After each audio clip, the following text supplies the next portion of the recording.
तालीम जा supervisor, revenue जा मुख्तियारकार, एसडीएम्स, पुलिस जा ऑफिसर सब पीपुल्स पार्टी जे तसलसुल आहिनि। सभिनी जे रूह में पीपुल्स पार्टी शामिल आहे। अॼु बि तव्हां ॾिसो पिया त सॼी जेकी हितां जी सरकारी इंतज़ामिया आहे और सभु उन्हनि जी जेको आहे प्रोटोकॉल में हले पई। सरकारी गाॾियूं, हितां जी लोकल गवर्नमेंट जा जेको आहे पंहिंजो पैसा सभु जेको आहे पंहिंजो हुननि जे वसि ख़र्च पिया थियनि, प्रोपेगेंडा ऐं पब्लिश। उन सूरत में इलेक्शन कमीशन जो ढोंग सिधो नज़र अची वियो आहे त को शफ़ाफ़ इलेक्शन थींदी।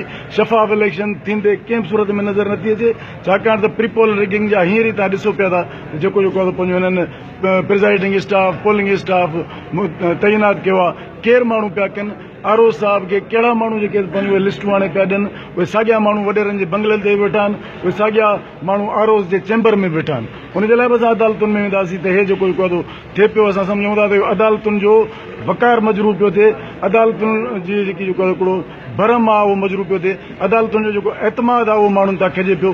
अहिड़े क़िस्म जी जेकी आहे प्रैक्टिस जारी आहे मुल्क जे अंदरि। इन मुल्क में सम्झूं था त इहा कंट्रोल डेमोक्रेसी आहे। कंहिं बि सूरत में असां माण्हुनि जो इलेक्शननि मां एतमाद खजी वेंदो जेकॾहिं अहिड़े क़िस्म जो इलेक्शन हूंदो त उन में असां आला अदालतुनि में वेंदासीं, हितां जी जेकी सरकारी इंतज़ामिया आहे उनजे ख़िलाफ़ वेंदासीं।